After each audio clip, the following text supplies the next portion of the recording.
Listo, ahora sí, muchas gracias Lisbeth, muchas gracias a Marco Antonio por la invitación y a todos los amigos y colegas de ACODEM, El Derecho en Serio. Me gusta mucho su lema. Bueno, lo que vengo a comentarles no es una reflexión sobre la prisión preventiva, sobre los requisitos, sobre los elementos, sino vengo a invitarlos a reflexionar sobre las técnicas de litigación oral aplicadas o aplicables en las audiencias de prisión preventiva. Entonces, la exposición no será una exposición teórica sobre los elementos que, de acuerdo al programa, he visto diferentes expositores los han venido abordando durante el día de ayer y el día de hoy, sino sobre otros temas. Es cómo los litigantes, sean fiscales, sean defensores, nos preparamos para realizar un requerimiento o para defendernos de un requerimiento de prisión preventiva. Entonces, estas van a ser cuestiones que se van a abordar en esta exposición. Y lo primero que debo de preguntarnos es si es que estamos realizando, y esta es la pregunta, un litigio persuasivo en un sistema en el que nos requieren la valoración racional de la prueba, en un sistema en el cual nos requieren la motivación de las decisiones judiciales, y tendríamos que preguntarnos si es que el litigio que hemos estado aprendiendo, el litigio que desarrollamos o el litigio que enseñamos es afín a este tipo de este sistema. Y lo que les digo es algo, desde mi punto de vista, bastante importante. ¿Por qué?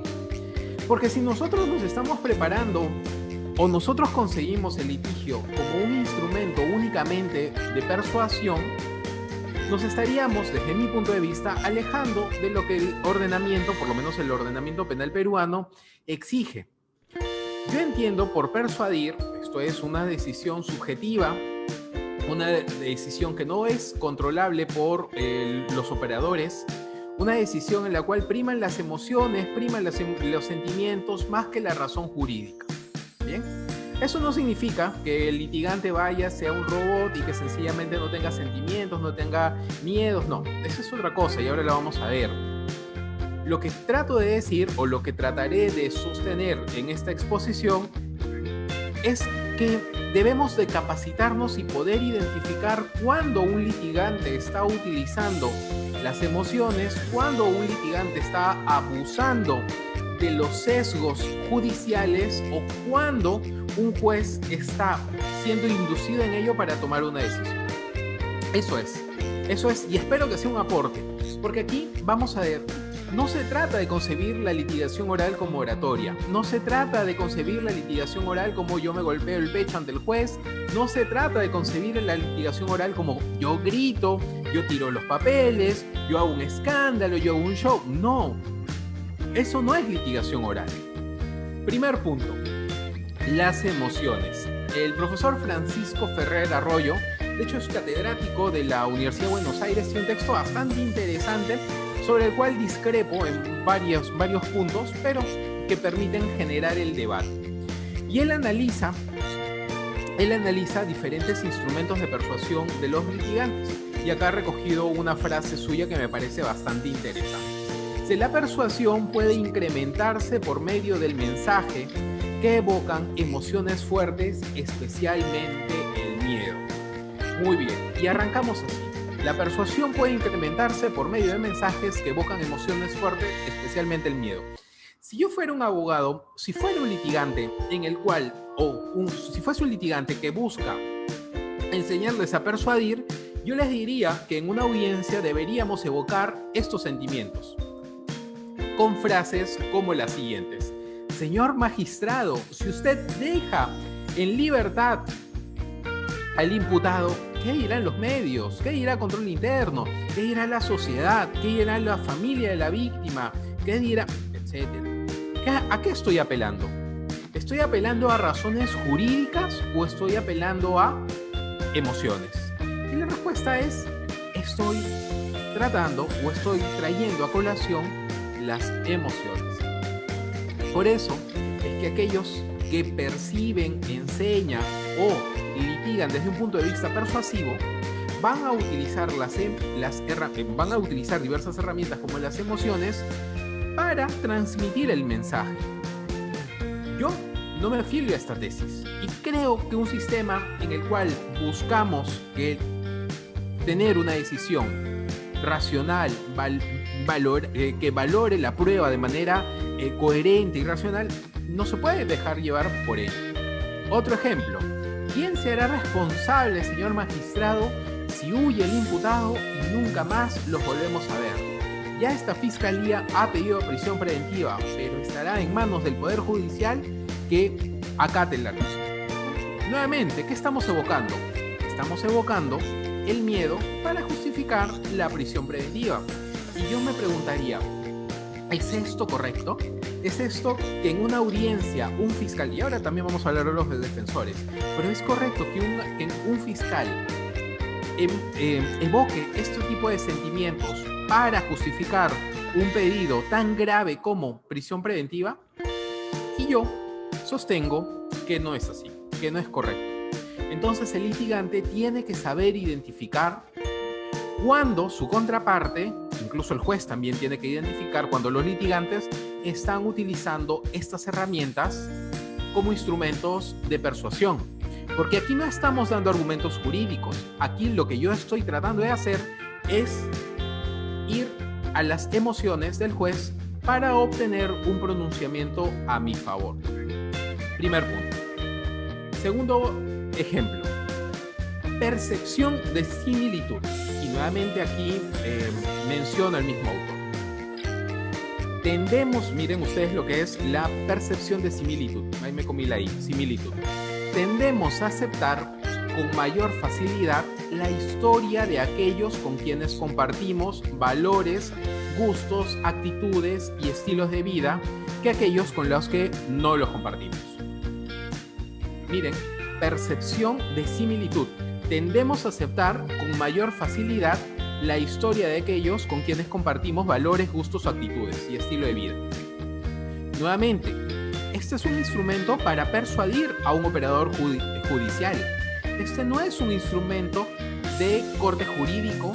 Yo no estoy aportando medios de prueba, yo no estoy discutiendo sobre estándares de prueba, yo no estoy discutiendo sobre los hechos, no estoy discutiendo sobre la calificación jurídica, no estoy discutiendo sobre los elementos que componen o que se exigen para pedir prisión preventiva. Pero en las audiencias lo estamos viendo. El investigado, señor magistrado, es un profesional que, al igual que usted y yo, trabaja dignamente. ¿Qué estamos haciendo? Lo que estamos haciendo es tratar de persuadir al juez bajo la percepción de similitud. Nuevamente, los litigantes debemos estar en condiciones de detectar que ese no es un argumento jurídico, que lo que está tratando de hacer el abogado, el fiscal, el defensor, quien sea, es persuadir yendo a herramientas que no son controlables. Otro ejemplo: la víctima de este crimen es una joven que tiene la misma edad que la hija de cualquiera de los presentes. ¿Qué estamos haciendo? Percepción de similitud. Tendemos a aceptar con mayor facilidad la historia de aquellos con quienes compartimos valores, gustos, actitudes y estilos de vida.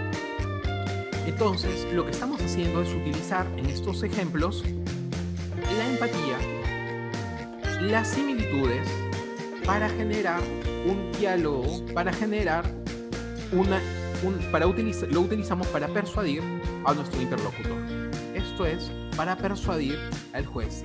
Y yo me pregunto, ¿es esto lo que realmente queremos? Yo como fiscal realmente quiero persuadir al juez para que dicte una prisión preventiva. Yo como abogado defensor realmente quiero persuadir al juez para que rechace el pedido presentado por el Ministerio Público. No estamos en un tipo de audiencia en el cual sencillamente personas ajenas al derecho resuelvan.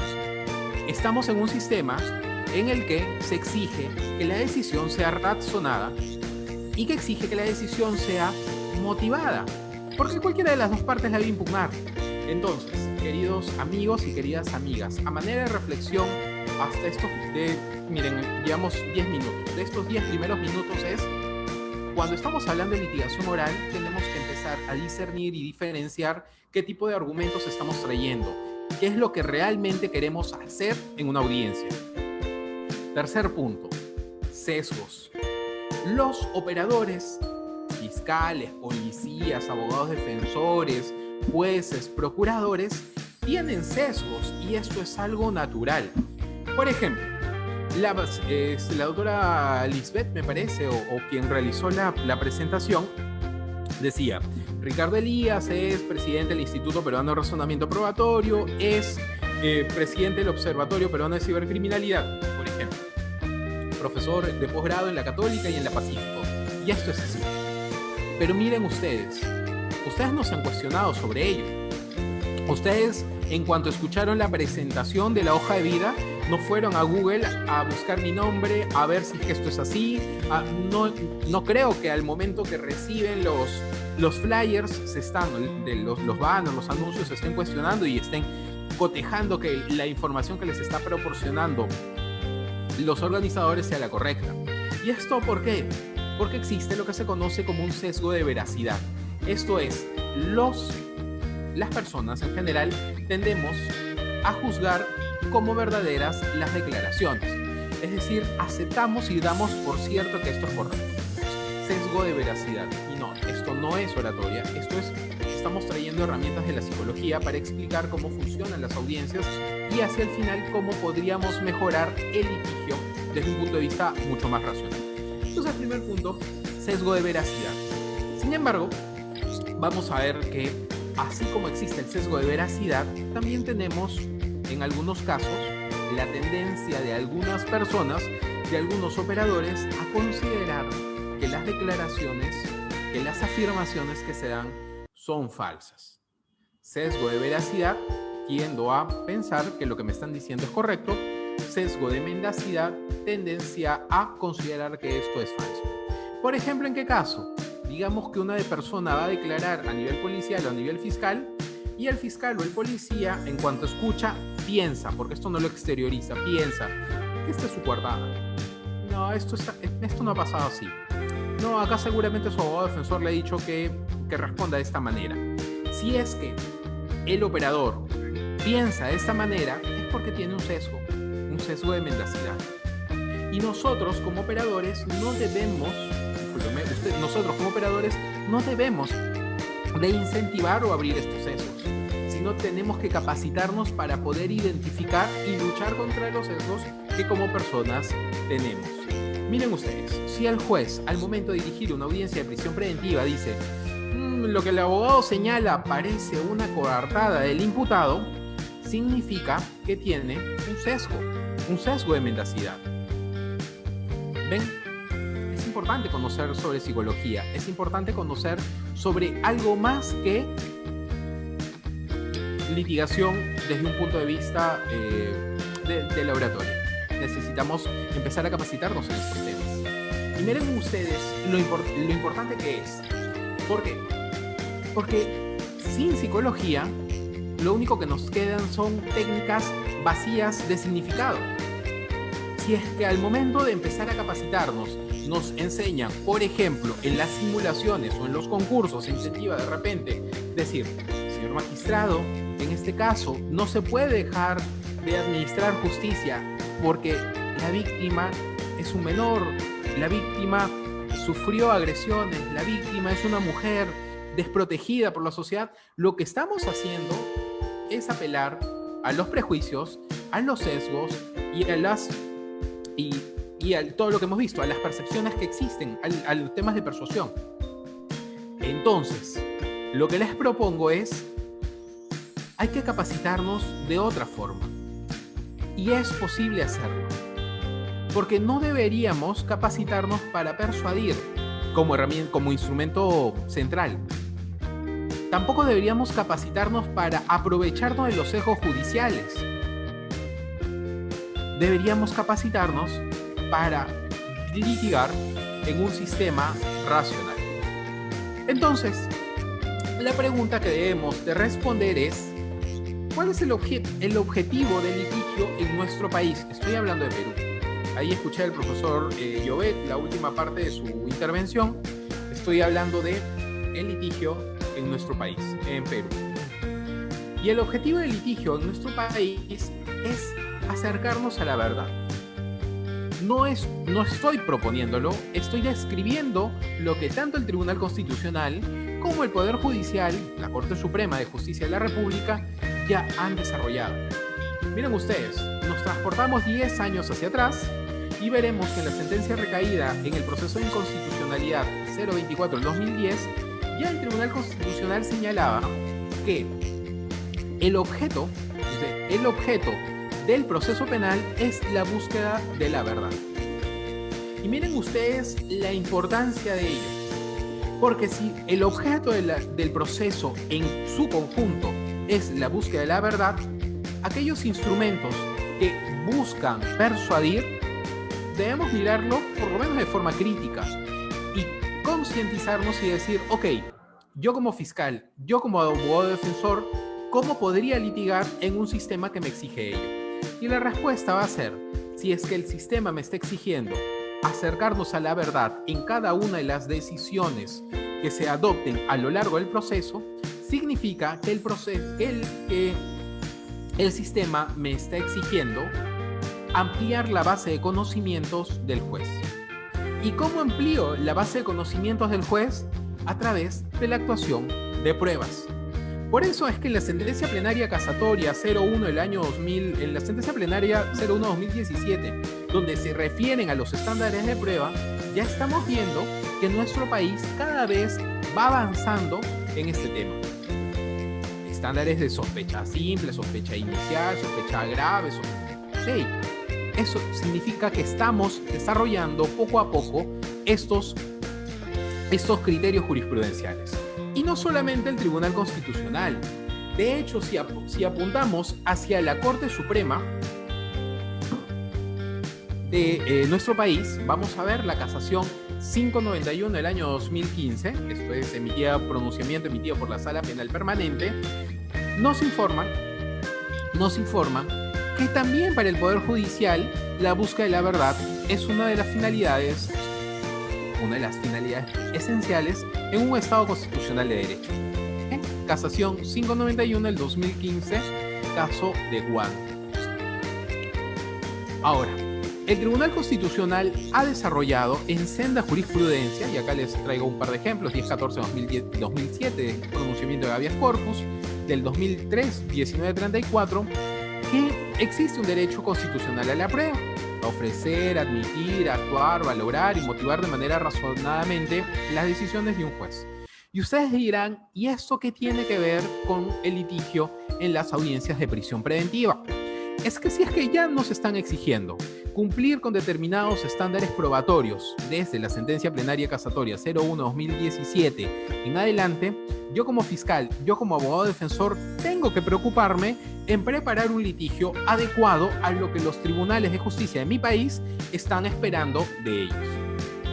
Entonces, claro, me podrían decir, pero en una audiencia de prisión preventiva, nosotros no estamos actuando pruebas y en efecto no lo estamos actuando.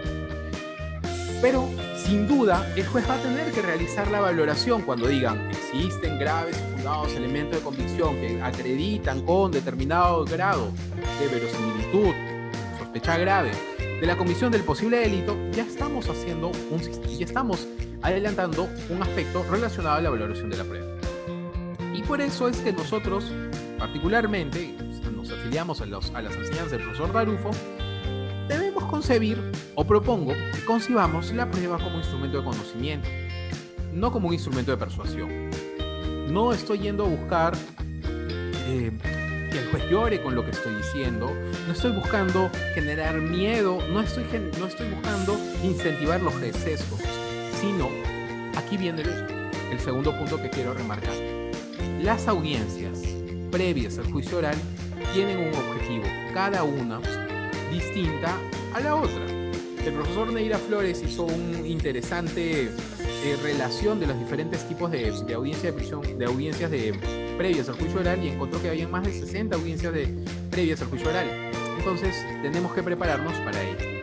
Y ojo, el hecho que hayamos migrado, que hayamos pasado de un sistema escrito a un sistema oral, no significa no significa que hemos hecho un tránsito a un sistema persuasivo. No, lo único que significa es que ahora en la audiencia se van a exponer las razones. Pero eso no significa que yo como litigante deba capacitarme en temas de persuasión.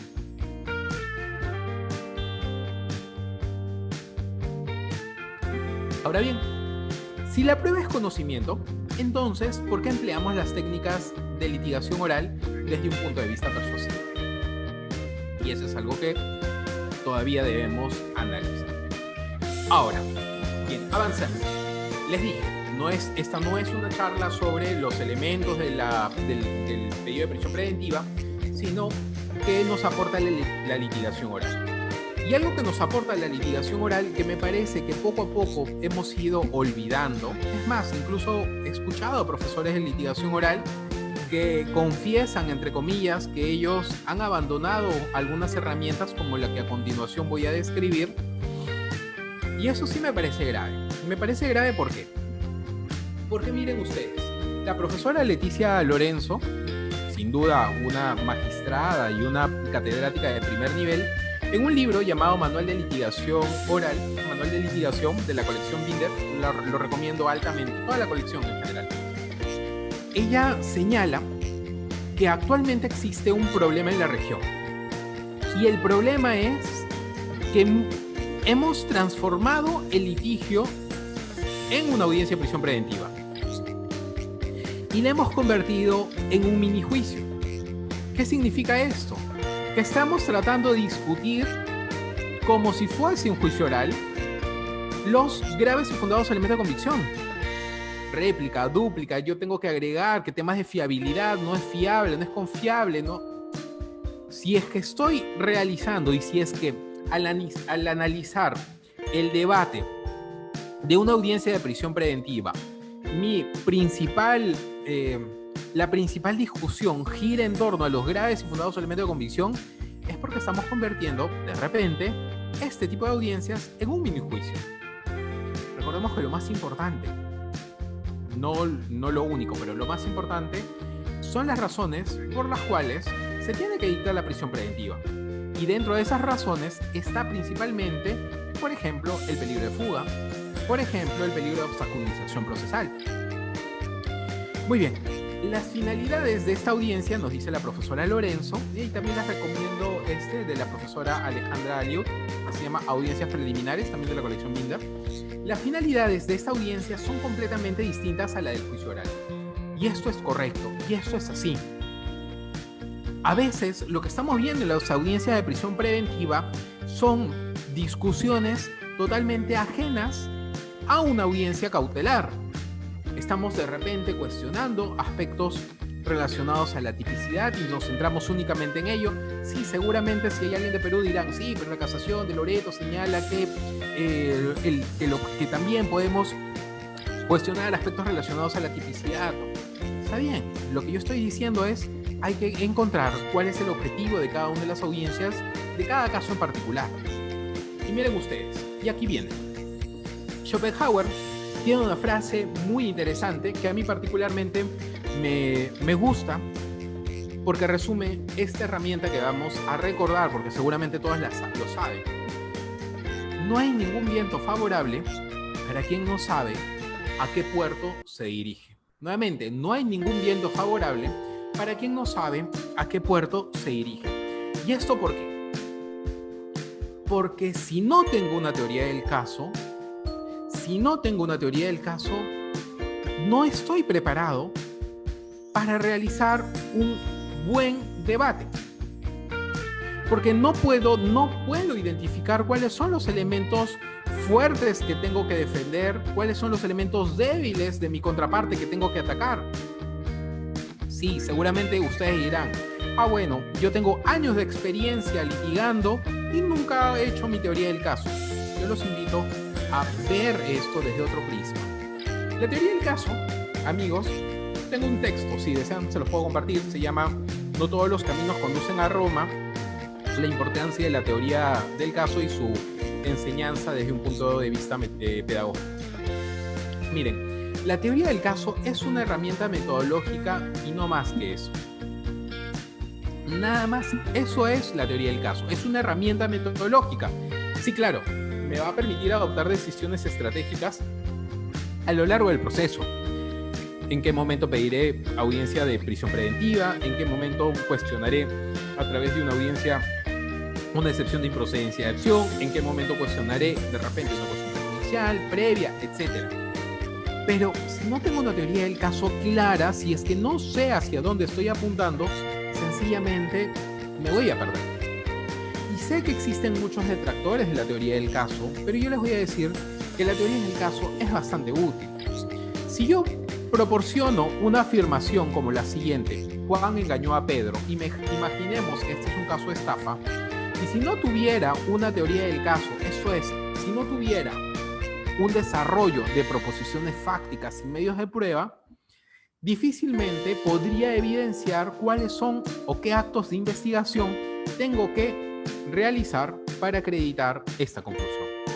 Y esto lo traduzco de esta forma. Esta es una teoría del caso. Es una parte de una teoría del caso. Ven, ahí tengo mi proposición jurídica. Juan engañó a Pedro. Listo. Tengo mis proposiciones fácticas. Juan le dijo que era accionista de Tierra Andina, por ejemplo, una empresa. Juan no es accionista de la empresa. Juan le dijo que su empresa no tiene problemas crediticios. La empresa acumuló deudas y ha sido reportada. Juan le dijo que su oficina está en la Avenida Largo en Miraflores. En esa dirección no opera la empresa.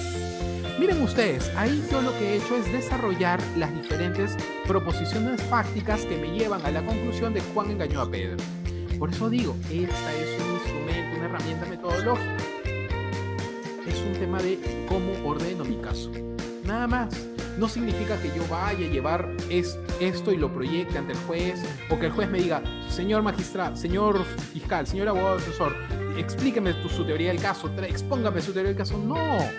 Es sencillamente un instrumento metodológico. Y miren ustedes, en la tercera columna, donde aparecen medios de prueba, en nuestro caso sería fundados y graves elementos de convicción, de repente, están cada uno de los elementos que yo tengo para acreditar las afirmaciones que estoy diciendo.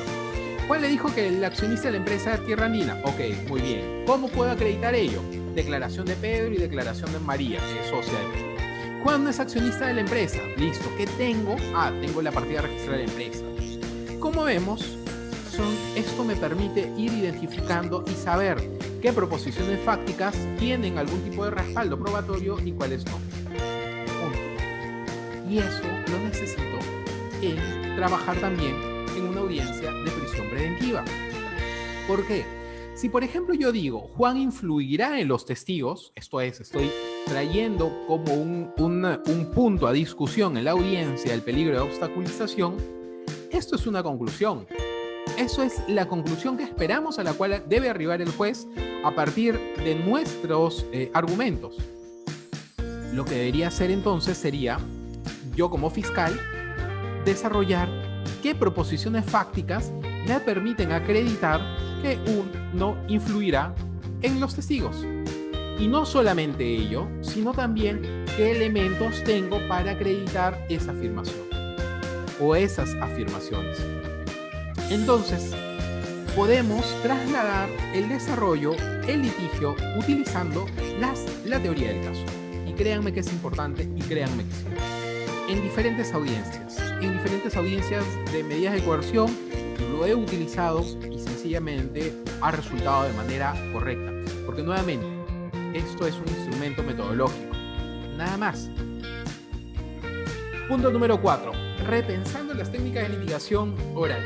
Hay un texto, de hecho un pequeño trabajo de investigación sobre el litigio en un sistema racional que está a punto de ser publicado en una obra colectiva con unos compañeros del Instituto Peruano de Razonamiento Probatorio y con profesores de la región que han trabajado temas relacionados a la prueba. Esta semana o la próxima semana estará anunciando la publicación y demás. Entonces, en este trabajo de investigación estuve revisando, de hecho hace bastante tiempo, aspectos relacionados a la psicología.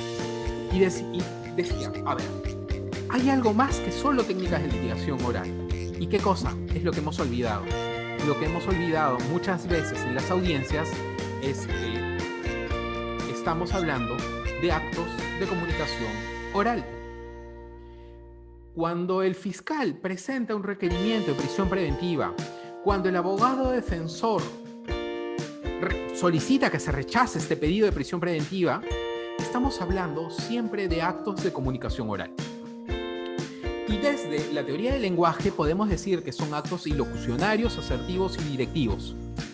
Actos ilocucionarios, esto es, diferenciando de los locucionarios o los perlocutorios, es porque estamos presentando ideas esperando obtener un resultado a nuestro favor. Actos ilocucionarios. Y son asertivos porque estamos ambos, tanto la fiscalía como la defensa, pretenden afirmar proposiciones verídicas. Esto es, están sosteniendo que lo que afirman, es verdadero. Y si lo que están pretendiendo hacer es, estoy trayendo estas afirmaciones, significa que tienen, ¿qué cosa? Respaldo probatorio. Por eso es que yo decía al inicio, el litigio no es solo persuasión. El litigio es algo más que eso, mucho más que eso. Y es directivo, ¿por qué? Porque es una propuesta dirigida a sustentar una petición que puede ser concedida o puede ser negada. ¿Sí? Entonces, veamos cómo el sistema de comunicación nos dice que el requerimiento de prisión preventiva, los argumentos de la defensa son actos ilocucionarios, asertivos y directivos. Pero lo que pasa, queridos amigos y amigas, es que entre lo que el fiscal dice y lo que el juez entiende, lo que el defensor dice y lo que el juez entiende, hay muchas posibilidades de confusión. Miren ustedes, entre lo que creo decir, lo que digo, lo que escuchas, lo que crees entender, hay más de 5 o 6 posibilidades de tener errores. Y si yo les diría, por ejemplo, y les muestro esta imagen, yo les diría, por ejemplo, ¿qué estamos viendo? Y algunas personas dirán, estamos viendo una persona, a un hombre, algunos o algunas dirán a un hombre guapo que está insultando al público. Muy bien. De repente hay algunos que dicen, no, es el príncipe insultando a los periodistas. O de repente alguno dice, es un príncipe que está saludando a las personas. Pero si vemos una imagen distinta, vamos a ver que no está insultando a nadie. En realidad vamos a ver que está sencillamente señalando el número 3. Y la imagen es distinta. ¿Y por qué trato de dibujar lo que quiero decir? Porque el profesor Daniel González Lagier nos dice, y esto no solamente se aplica a la declaración de los testigos, sino también a las actuaciones o a las discusiones que se vierten en una audiencia. Existen lo que son hechos externos, acontecimientos empíricos que realmente han ocurrido, pero miren, y aquí viene lo importante. Les recomiendo el texto del profesor Daniel González Lagier, que es la cuestión facti. Hechos externos, lo que sucedió. Hecho percibido es el conjunto de datos o impresiones que el hecho externo causa a nuestras impresiones. Y el hecho interpretado, esto es como esas impresiones son interpretadas por nosotros. Pero miren, aquí en un sistema de comunicación, y no solamente estamos hablando de los testigos, sino también incluso en una audiencia, pueden haber problemas de percepción. ¿Por qué? Porque de repente si el juez está distraído en una audiencia, va a tener problemas de percepción, porque aquí va a estar relacionado ¿a qué? A lo que escucha, a lo que mira, a lo que atiende. Problemas de percepción. ¿Y eso qué va a traer? Va a traer problemas de interpretación. Entonces de repente yo en una audiencia de prisión preventiva estoy diciendo A y el juez ha entendido B. Y tendríamos que ver cuál es el problema. Si el problema es en cómo el juez está interpretando lo que yo estoy diciendo, o si de repente el juez no está percibiendo de manera adecuada lo que yo estoy diciendo. En uno, de repente es por la técnica que estoy utilizando. Quizás estoy hablando muy bajo, quizás estoy hablando muy rápido, quizás estoy siendo muy confuso y genero problemas de percepción. O de repente la información que he brindado es información correcta, pero el juez la está interpretando de una manera distinta a lo que yo espero. Todos estos problemas de percepción y de interpretación se solucionan a través de las técnicas de litigación oral y sin duda conociendo psicología. El conde de Molk, y ya estamos terminando y ya unos 5 o 10 minutos más y luego ahí charlamos con quienes tengan preguntas. El conde de Molk tiene un texto, bueno, en un texto bélico de hace algunos años se recoge una frase en el que él dice lo siguiente: y ante todo, caballeros, recuerden que órdenes que pueden ser malinterpretadas serán malinterpretadas. En efecto, nuevamente, la litigación es un sistema de comunicación. Estamos utilizando sistemas de comunicación y lo que yo quiero es que mi mensaje se escuche, se comprenda y se interprete de la manera que yo espero que suceda. Entonces, si esto es así, como considero que lo es, si estamos hablando de las audiencias como instrumentos de comunicación, todo litigante debe saber que existen muchos factores que le entorpecen. Por ejemplo, audiencias. El juez está dirigiendo la audiencia de prisión preventiva y cuando está interviniendo el fiscal, de repente viene su asistente, le habla al oído algunas cosas que tiene que firmar de repente. Muy bien, ahí hay problemas de comunicación, porque el mensaje que está transmitiendo una de las partes no va a ser recibida de manera correcta por el interlocutor. Entonces, ¿qué debemos tener presente? Para terminar, debemos tener presente, por ejemplo, cómo funciona la memoria.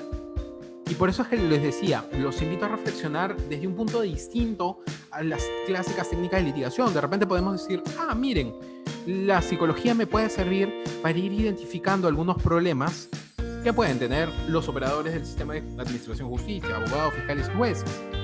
Y esto funciona así. Cuando yo hablo con ustedes, cuando yo me dirijo a ustedes en una audiencia también, que es un sistema de comunicación, el juez codifica. Esto es, la información que yo le estoy proporcionando tiene que y va a formar una huella de memoria en él. Y ahí vienen los problemas de percepción. Seguramente lo que está percibiendo el juez no es necesariamente todo lo que yo le estoy diciendo. Selección. Los seres humanos tenemos una capacidad limitada de guardar información, de seleccionar información.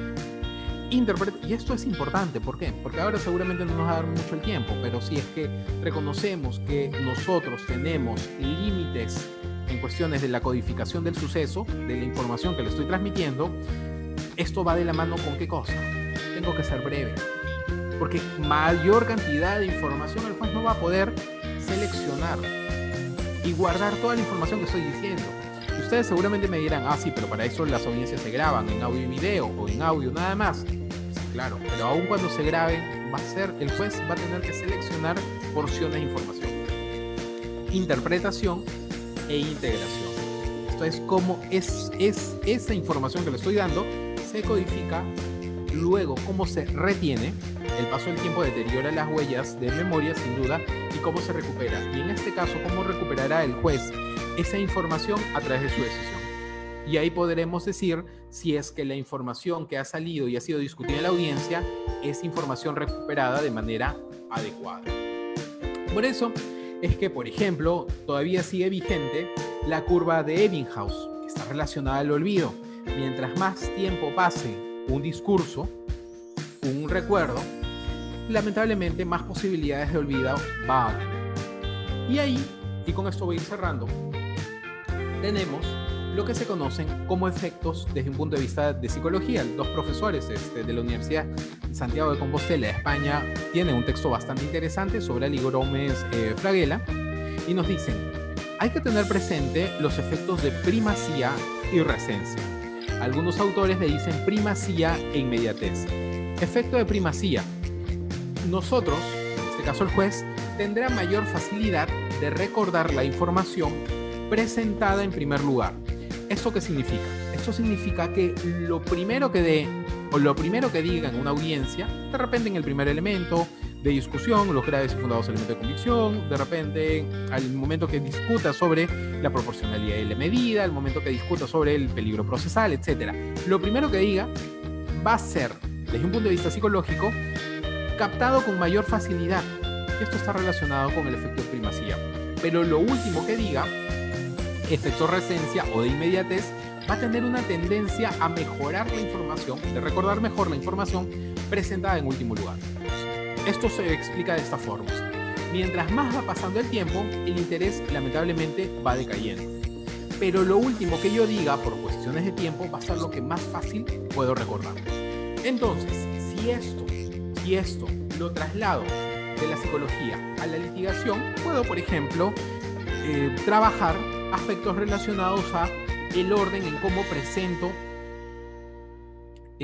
mis argumentos, los más importantes de repente al inicio, al final, de repente puedo utilizar un lema, y nuevamente son algo que uno podría decir, pero eso no era solo para los alegatos, apertura, clausura, no, en realidad no, el lema es importante en cuanto nos posibilita o nos abre el camino para que se pueda recordar y entender de mejor manera los argumentos que estamos diciendo. Y finalmente, el tiempo.